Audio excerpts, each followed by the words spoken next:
நம்ம அண்ணன் வந்து நேத்து பேசியிருந்தார்ல, மலேசியா இருந்து கோசமா இப்ப வந்து நம்ம இந்த வீடியோ எதுக்குன்னு கேட்டீங்கன்னாப்ல, மலேசியால வாழக்கூடிய மக்கள், அதாவது பெருமிட் இல்லாம, ஆமா கோசம்னு சொல்லுவாங்க, கோசம்.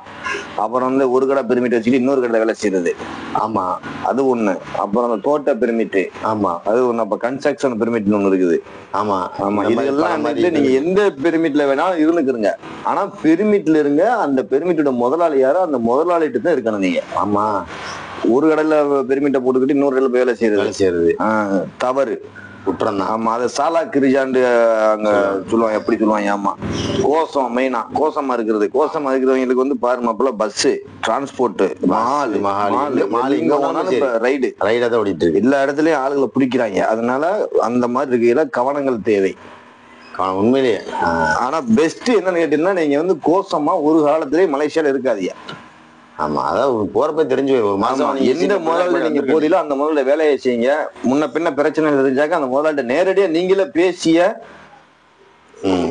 ஏதோ சம்பளம் கூட குறையவோ இல்ல ஊருக்கு போனோம் நேரடியா நீங்களே பேசிடுங்க. பேசி நீங்க தப்பிச்சு ஒழுங்கா வேலை செய்யறதுக்கான வழியை பாக்குறது பெஸ்ட் மாப்பிள்ள. ஆமா, அந்த கடையை விட்டுட்டு ஓடி போய் இன்னொரு ஆள்கிட்ட வேலை செய்யறது, அந்த மாதிரி வேலை செஞ்சா நிறைய பேருக்கு சம்பளம் கொடுக்காம வச்சு ஓட்டிடுவாங்க. அதெல்லாம் இருக்குது. ஆமா, அது இருக்குல்ல. ஆமா, கோசமா கடந்துகிட்டு அதெல்லாம் நினைச்சா ஊருக்குலாம் வர முடியாது.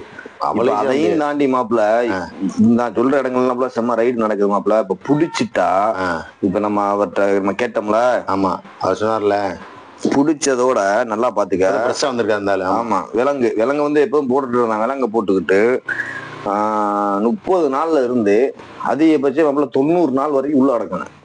இந்த மாதிரி இருக்கு. ஆமா, உள்ள அடக்கணும். இந்த செட்டிங் போட்டுக்கிட்டு அதெல்லாம் முடிஞ்சு, அதெல்லாம் இல்ல, அதெல்லாம் ஒண்ணும் கிடையாது.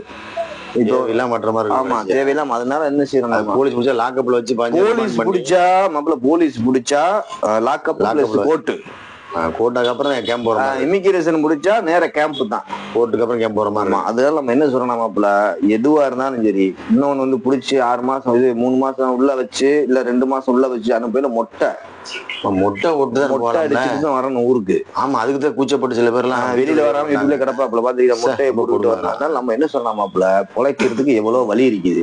ஒண்ணு, மலேசியால சம்பாதிக்கையில வந்து நம்ம வேலை வந்து சம்பாதிக்க போனோமா, அந்த முதலாளி யாரு, அந்த முதலாளி அந்த கடை பெர்மிட் அதுக்குள்ளேயே முடிச்சிடணும். அதுக்குள்ளேயே இருந்துக்கணும். அதை விட்டுட்டு வந்து 10 பேர் இருப்பான், எல்லா நேரம் ஒரே நேரம் ஆயிரதுல.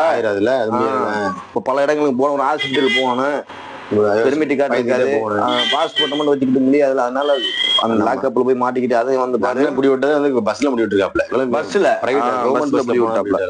இப்ப பாரு வந்து இப்ப ஒரு கடை பெர்மிட் வச்சு இன்னொரு வேலை செய்யறவங்க இருக்காங்க பத்தியா, அவங்க எப்படி விட்டாங்கடா, கோசத்தை விட கொடூரமான சுச்சுவேஷன் ஆயிடுது.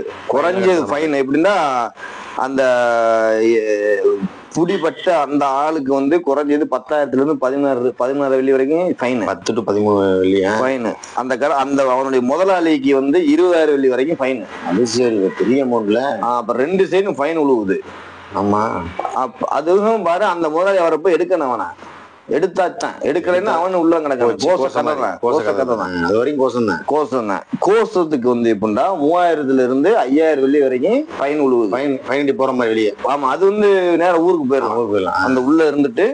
ஆனா இந்த மாதிரி சாலா கிரிஜா பண்ற ஆளுக்கு தான் இது. அதே மாதிரி இந்த தோட்டத்து பெர்மிட் அப்படின்னு சொல்றோம்னா, அது எல்லாமே எடுக்கிறாங்க. எந்த பெர்மிட்டா இருந்தாலும் அந்த முதலாளிட்ட நல்லதோ கெட்டதோ அந்த முதலாளிட்ட நீங்க ஓட்டிடுறதுனா உங்களுக்கு பெஸ்ட் ஆப்ஷன். அப்படி சரியா வரலைன்னா முதலாளி நேரடியா பேசிட்டு இந்தியாவுக்கு வர்றதுக்கான வழியை பாத்துருங்க. ஆனா மலேசியா வந்து சவுதியுமே கிடையாது. ஆமா, உண்மையிலேயே ஈஸியா எவ்வளவு வாய்ப்புகள் இருக்கு, ஈஸியா வந்துடலாம். அது தமிழ் மக்கள் நிறைய இருக்கிறதுனால கான்டாக்ட் பண்ணி நீங்க ஊருக்காச்சும் வந்துடலாம். அதை விட்டுட்டு நான் இன்னொருத்த வேலை செய்ய போறேன், போய் சேர போறேன், இது பண்ண போறேன்னா முடியாது.